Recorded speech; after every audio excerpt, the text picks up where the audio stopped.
할렐루야.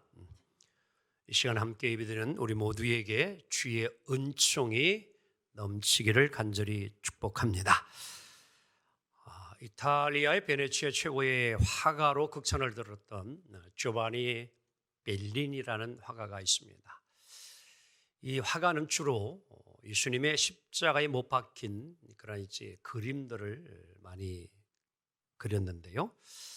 여러 개의 그러한 십자가에 못 박힌 예수님의 그림의 가운데에 독특한 것이 하나 있습니다. 지금 보고 있는 것이 바로 그 그림인데 1501년경에 그린 그런 그림입니다.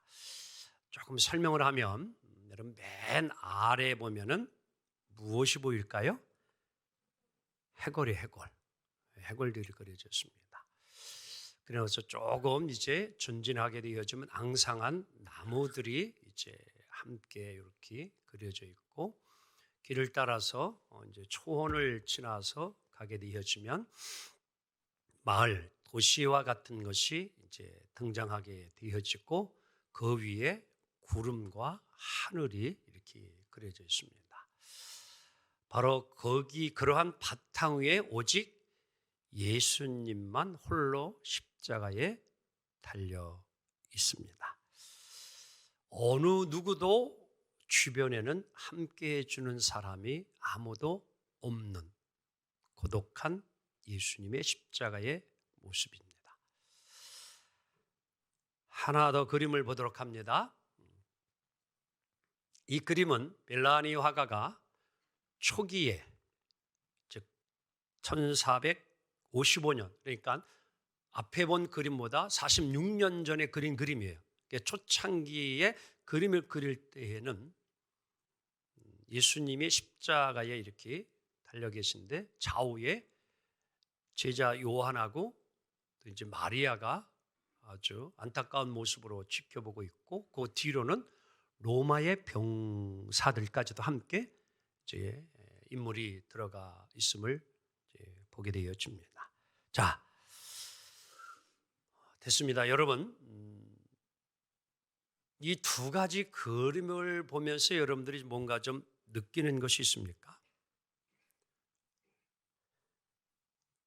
앞에 전반부에 그린 그림에는 십자가 주변에 인물들이 함께 그래도 예수님이 외롭지 않은 모습으로 들어가 있는데, 먼저 본 그림에는 예수님 홀로 외로이 고독하게 아무도 주변에 없는 그 모습이 되고 있습니다. 왜 오늘 이 벨라니 화가는 이러한 그림을 이렇게 말년이 되어서는 그렇게 예수님의 십자가를 그리고 있을까? 그것은 오늘 우리들을 통하여 교훈을 주기 위함이 담겨 있지 않나라는 겁니다. 십자가에 홀로 계신 예수님, 그 뒤에 화려한 마을, 도시, 하늘, 그곳으로 모든 이들이 다 가고 말았습니다. 그래서 예수님은 홀로 쓸쓸히 십자가에만 홀로 남아 있다라는 것이지요. 환한 세상, 좋은 세상, 쾌락의 세상으로 모든 사람들이 다 그곳으로 가버렸습니다. 왜? 세상 사는 것이 너무 바쁘다는 핑계로 인하여 예수님과 함께하지 못해 줍니다. 때로는 세상의 쾌락이 너무 달콤하고 좋기 때문에 그 화려한 도시 문명으로 다 가버린 것입니다. 그리고 때로는 내 문제가 먼저 우선 해결되어야 되기 때문에 예수님의 십자가 그 상황, 환경, 내가 함께 할 시간이 없다, 내가 너무 바쁘다, 이런 얘기예요.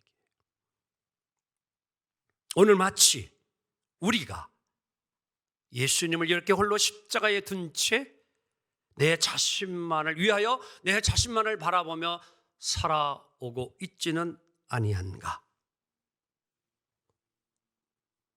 여전히 우리 예수님은 홀로 십자가상에서 고독한 모습으로 남아있지는 아니한가? 제가 서치 조사를 해보니까요, 지금까지는 보건복지부에서 이 고독사로 사망한 사람을 전체 통계 숫자를 내지 못했는데 작년에 그 일을 했습니다. 보건복지부에서요. 근데 작년에 여러분들 한 1% 정도 이제 되는 고독해서 사망자인데 3,378명이 고독사로 죽었다는 거예요. 이거는 이제 경찰청에 의뢰를 하고 조사를 해가지고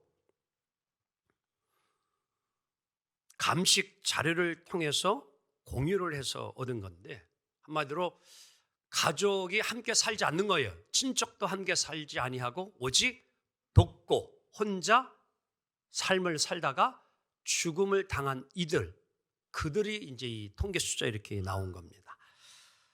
매년 계속 증가하고 있어요. 왜냐하면 지금 고독하게 사는 이들이 점점 많잖아요. 그렇지요? 독거노인들이 점점 많아지면서. 근데 조사를 해봤는데 남자가 여자보다 4배가 많대요. 남자들이 더 고독해서 죽는데요. 여자들은 이런 걸 잘해가지고 덜 고독한가 봐요. 그런데 남자들이 이게 말도 잘 안 하고 홀로 고독하다가 죽은 게 여자보다 4배나 많다는 거예요, 남자들이. 근데 80대 이상들이 많지만 주로 놀라운 게 이번에 조사를 해보니까 50에서 60대, 50, 60 나이에 있는 분들이 고독사가 많아졌다는데, 놀라운 것은 또 젊은이들이 이렇게 이제 고독사로 죽음을 했는데 이유가 어디였냐면 자살이래. 그게 한 16.5에서 19.5까지 거의 20% 정도까지 20대 이 젊은이들이 고독사를 한다는 겁니다. 충격을 주지요? 아마 옆 사람 봐봐요. 외롭게 보이나 아니면 행복하게 보이나요?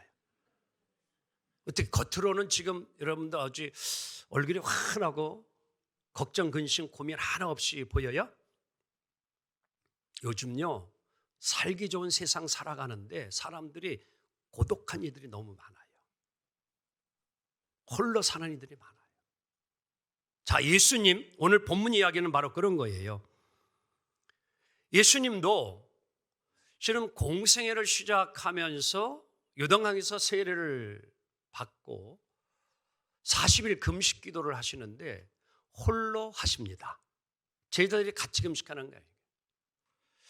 저도 20일 금식 기도를 오살리 기도원에서 하게 됐는데, 그때는 그래도 목회자관이 따로 있어가지고 금식하는 목사님들이 함께 같은 이렇게 방을 좀 나눠서 써서 그나마 그래도 서로 힘이 되고 위로가 되었는데, 예수님은 홀로 40일 금식 기도하셔요. 그리고 오병이어의 기적, 베세다 들녘에서 5천 명을 먹고 남게 한 후에 예수님이 홀로 그들을 떠나가요. 홀로 남아 밤새도록 기도하십니다. 고독의 시간을 예수님이 보내고 계셔요. 오늘 우리 예수님, 홀로 버려지실 자신의 모습을 이제 제자들과 함께 지금 대화를 하고 있는 게 오늘 스토리예요. 말씀이에요. 이제 십자가가 코앞으로 다가왔습니다. 이제 끌려가서 매맞고 십자가에 죽어야 돼요. 그게 목요일이에요. 제자들과 목요 만찬을 하고 그들을 데리고 지금 감람산, 올리브 마운틴이죠. 거기 이제 동산이 하나 있는데 겟세마네 동산이에요. 그거로 가고 있는 거예요. 그러면서 그때에 예수님이 제자들과 함께 가면서 마태복음 26장 31절에 자신의 심정을 이렇게 이야기했습니다. 함께 보도록 합니다. 시작. 오늘 밤에 너희가 다 나를 뭐 하리라? 보리라. 예수님의 인기는 그 당시에 최고였어요. 예수님이 말씀을 전하니까 베세다 들녘에 5천 명이 모였다는 거예요. 이거는요, 오늘의 여의도나 광화문에 100만 명 모인 이상이에요. 그 당시 인구를 따지자면 어마어마한 인구예요. 예수님의 인기가 짱이었습니다. 대통령 출마 나오면 100% 당선돼요. 제자들은 그것 때문에 서로가 자리 차지하려고 시기 질투합니다. 근데 예수님 그때에 내일 일어날 일도 모르는 그 제자들 보면서 너희가 오늘 밤에 다 나를 버리고 도망갈 거다. 이때 여러분들 예수님 마음이 어떠했을까요? 만감이 교차하지 않을까요? 그들을 불러서 3년 동안이나 예수님이 가르치고 교육하고 함께 먹고 자고 하면서 지났는데 이제 내일이면 그들 못 봐요. 죽어요. 얼마나 만감이 교차하겠습니까? 그리고 너무 힘들고 어려워서 이제 뭐예요? 예수님이 기도하러 가시는데 사랑하는 베드로, 야고보, 요한을 딱 데리고 가서 그 심정을 이야기하는데 자, 한번 37절 봅시다. 시작. 고민하고 슬퍼했어요. 예수님이 고민이 됐습니다. 그리고 너무 슬펐어요. 너무 힘들었어요. 그것만인가요? 38절. 믿었던 베드로, 야고보, 요한 제자에게 함께 좀 기도해달라 그랬어요. 시작.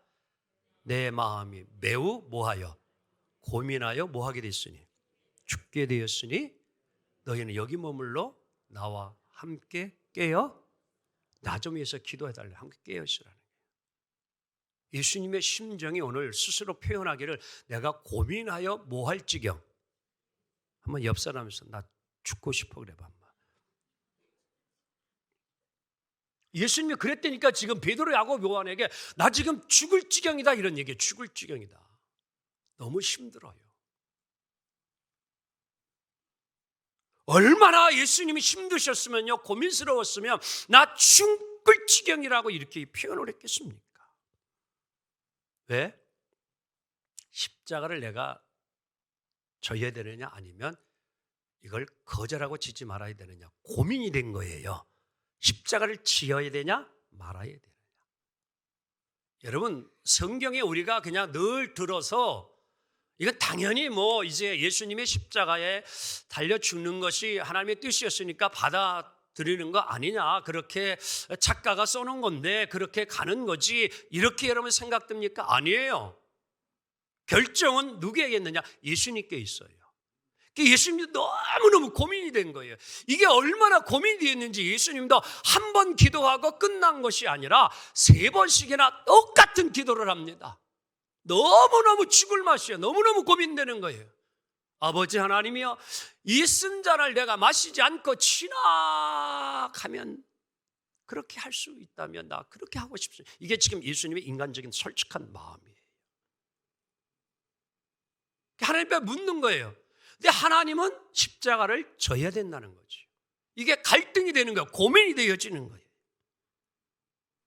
얼마나 힘들었으면 여러분 예수님이 이렇게 3번씩이나 기도를 했겠느냐라고 하는 겁니다. 자, 여기서 아마 여러분들 가운데에는 좀 이 모습을 보고 실망스러워해야 하는 분도 있을 수 있을 거예요.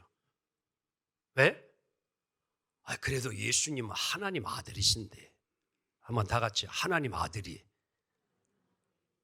옆 사람 보면서 장로님이 돼가지고 그래 봐. 목사가 돼가지고 그거 그냥 내가 십자가 지겠습니다 이렇게 예수님이 말씀하시면 얼마나 멋져 보여요. 예수님 당시 여러분들 누구를 만나든지 두려워하는 자가 있었습니까? 담대했잖아요. 서기관, 바리새인, 사두개인, 로마의 병사들이 잡으러 왔을 때 두려워하지 않았다. 그가 뭐 십자가라고, 하나님의 아들인 예수가, 하나님이신 예수가 쫀쫀하게 째째하게 저렇게 십자가 지는 것 때문에 덜덜덜 떨면서 고민하고 저렇게 슬퍼했나? 여러분 어떻게 생각합니까? 이 모습이 정말 실망스러운가요? 오늘 이 시간 우리는 기억해야 합니다. 예수님은 하나님이시면서 신이시며 인간이셨어요. 이게 기독론이에요. 예수는 철저하게 신이며 인간입니다. 다 같이 신이며 인간이셨다. 이거를 부인하면 이단이에요. 예수님은 참 신이며 참 인간이에요.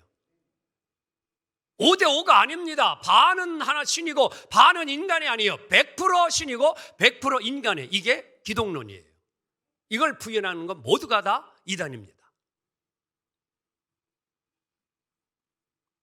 오늘 예수님, 우리와 같이 뼈가 있어요. 살이 있어요. 피가 있으셔요. 고통을 느끼시는 분입니다. 그리고 예수님도 감정이 있으셔요. 그래서 슬퍼하셨습니다. 성전에 장사하는 것 보고 화를 내기도 했어요. 의분을 내시기도 하셨어요. 예, 예수님도 감정이 있기 때문에 생각과 의지가 있으신 분이에요. 철저하게 인간이시던 분이 예수님이십니다. 그래서 예수님도 고통 앞에 두렵고 오늘 십자가 앞에 예수님도 고민하고 힘들어 하시는 거예요. 왜? 인간이기 때문에. 그 감정을 예수님 숨기지 아니하시고 아버지 하나님께 토하여 고백합니다. 이 잔을 옮겨 줄 수만 있으면 그렇게 하면 안 될까요? 만약에 여러분, 우리가 아파서 쓰러져 있을 때, 또 두려워서 앞으로 나아가지 못하고 있을 때에, 뭔가 결단해야 되는데 결단하지 못하고 이러지도 저러지도 못하고 미적미적하고 있을 때에, 내가 너무 힘들어 괴로워 지쳐 있을 때에, 탈진이 되어 헉헉 소리 날 때 예수님이 찾아와가지고 하는 소리가, 너 그것밖에 안 되냐? 너 믿음이 그것밖에 안 되니? 너 이렇게 약해가지고 어떻게 하냐? 이 정도도 못 견뎌내냐? 만약에 여러분에게 예수님이 오셔서 내가 너무 힘들어 지쳐있고 고민되고 아파하고 죽을 맛인데 이렇게 예수님이 말하면 어떤 느낌이 오겠습니까? 예수님이 그렇게 다가오실까요? 아니면 우리 예수님 잔잔한 미소로 다가오셔서 우리를 바라보시며 힘들지? 김장로, 이권사, 최집사, 정목사, 너무 힘들지? 나도 너처럼 아파봤어. 찔려봤어. 고통이 뭔지 알아? 나도 내 제자들 믿어봤고 의지했는데 나와 같이 좀 1시간 동안 기도 좀 해달라고 했는데 그놈들 다 떠나더라. 나 힘든 거 알아. 너 힘들어. 외로움이 뭔지 나도 겪어봤어. 고독한 것이 뭔지 겪어봤어. 그래서 예수님, 나도 너를 이해한다. 내가 도와줄게. 힘내. 내가 너와 함께 있잖아. 아멘. 여러분, 이게 예수님이셔요. 때로는 우리가 믿었던 부모, 여러분 친구 철떡같이 믿었는데 불리해지니까, 어려워지니까, 손해볼 것 같으니까 나를 떠나버리는 이러한 외로움, 고독함, 이 경험이 있지는 않습니까? 모두가 다 떠날지어도 우리를 떠나지 않는 분이 계신데 그분은 예수님이십니다. 여러분, 힘드세요? 외로우세요? 고독합니까?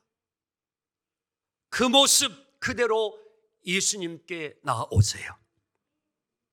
여러분의 그 심정을 주님 앞에 그대로 고백하세요. 숨기지 마세요. 쏟아내세요.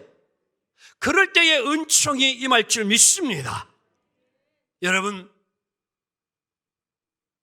치유는 그냥 되는 것이 아니라 내 사정, 내 아픔, 내 힘든 것 토해내야 돼요. 병원에 가서 의사한테 여러분들 아픈 거 다 감추고 이야기하지 않는 분은 한 사람도 없을 거예요. 제가 여러분에게 물을게요. 병원에 왔어요? 제가 정무동 닥터요, 의사요 그래도 전문의요. 여러분에게 묻습니다. 어디가 아파서 오셨어요? 다 같이 그러면 답합니다. 시작. 머리가 아프다. 온갖 아픈데 아프지도 않은 것까지도 막 그냥 다 이야기해요? 안 해요? 해요. 그래야 치유받잖아요. 그래야 고침받잖아요. 여러분, 주님 앞에 좀 토하세요. 예수님 앞에 좀 다 이야기하세요. 혼자 끙끙 앓지 말고 여러분 고백하세요. 오늘 우리들도 살다 보면 답답한 일을 만날 적이 있잖아요. 어렵고 힘들 적이 있잖아요. 그러면 믿을 만한 사람, 친구가 될 수 있고 누군가가 될 수 있어요. 지인이 될 수 있어요. 그럼 찾아가가지고 막 20, 30번 이야기하고 나고 나면 그 다음에 다 같이 시작. 안 시원해요? 시원해요. 사람을 만나서 내 힘들고 어려운 거 막 토하고 이야기하고 난 후에 우리가 시원함을 느끼는 것을 경험해요. 그렇다면 오늘도 살아계신 예수님, 내 아픔을 하시고 고통을 하시고 눈물을 하시고 힘든 걸 하시고 누군지 와서 내게 아뢰면, 내게 토하면 우리 예수님 들어주시지 않을까요? 여러분 끙끙 앓지 마세요. 꾸밈없이 그대로 주님 앞에 털어놓으세요. 후련해지도록. 목사도요, 목회하다 보면요 힘들고 어려운 일 안 일어나요? 일어나요. 일어나요. 근데 정말 어떤 때는요 힘들고 어려울 때에 뭐 친구 목사를 만날 수도 있을 거예요. 그렇다고 여러분 목사가 또 저기 탕정 노래방에 가가지고 노래를 불러 제끼나요? 아니면 단란주점 가가지고 또 술 마시면서 그 어렵고 힘든 걸 해결할까요? 그렇게 해도 되겠지요? 아니요. 왜 안 돼요?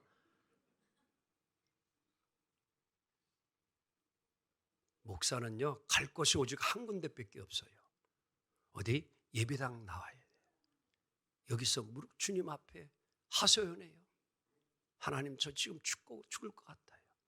너무 힘들어요. 어떤 때는 정말 하나님 목회 그만두고 싶어요.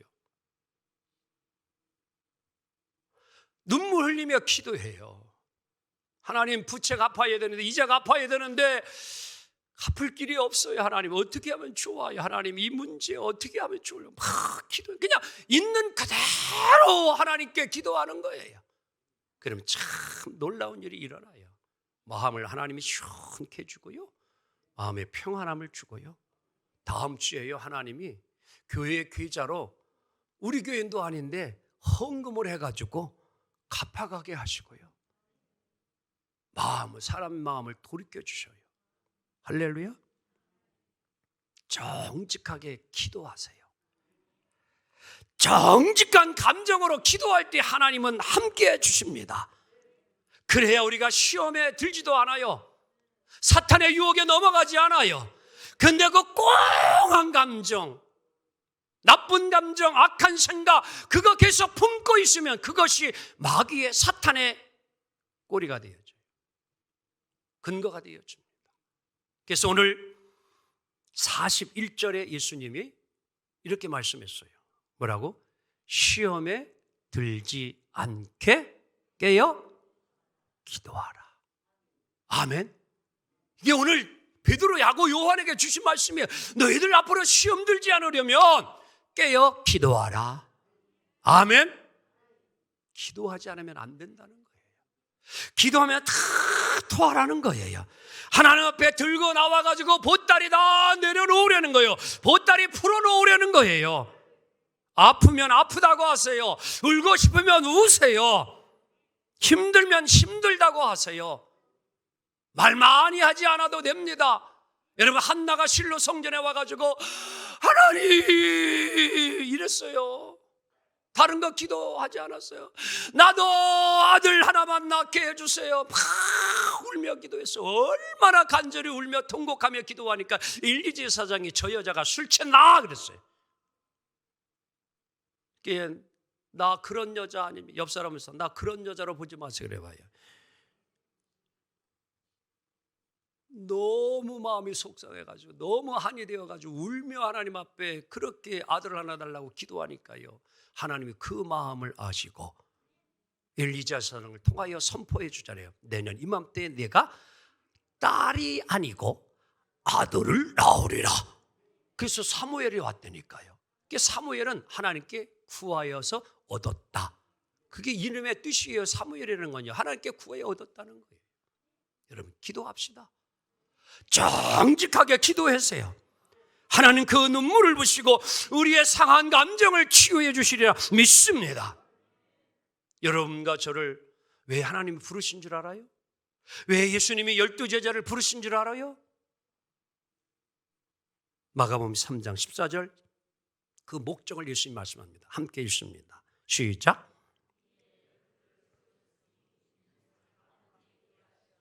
또 보내사 전도도 하며 아멘. 예수님이 12제자를 부른 것은요, 그들과 함께 살고 싶어서 불렀다는 거예요.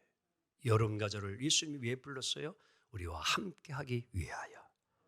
우리와 예수님이 함께 하기 위하여 우리를 불러주셨다는 거예요. 지금 우리는 사순절 절기를 지내고 있습니다. 그런데 오늘 우리의 모습이 오늘 첫 번째 그림처럼 그저 세상 것에만 취하여 예수님을 십자가에 홀로 남겨둔 채 예수님 없이 오늘 생활하고 있지는 않습니까? 오늘 예수님은 우리와 함께하기 원합니다. 우리를 찾아오시는 예수님, 우리를 도와주고 싶은 예수님, 믿음의 자녀들을 통하여 하나님의 일을 하기를 원하시는 예수님, 그 예수님 오늘 우리에게 이렇게 말씀합니다. 내가 너와 함께 있기를 좀 원한다. 내 삶이 바쁘고 힘든 것 나도 아는데 나는 내가 먼저 나와 함께하는 생활했으면 좋겠다. 이 말씀을 오늘 예수님 우리에게 하십니다. 말씀 정리합니다. 사랑하는 우리 성도 여러분, 예수님을 홀로 십자가에 남겨두지 마시고 예수님과 늘 함께 동행하는 삶으로 날마다 승리하시기를 예수님의 이름으로 축원합니다. 기도합니다. 주님 감사합니다.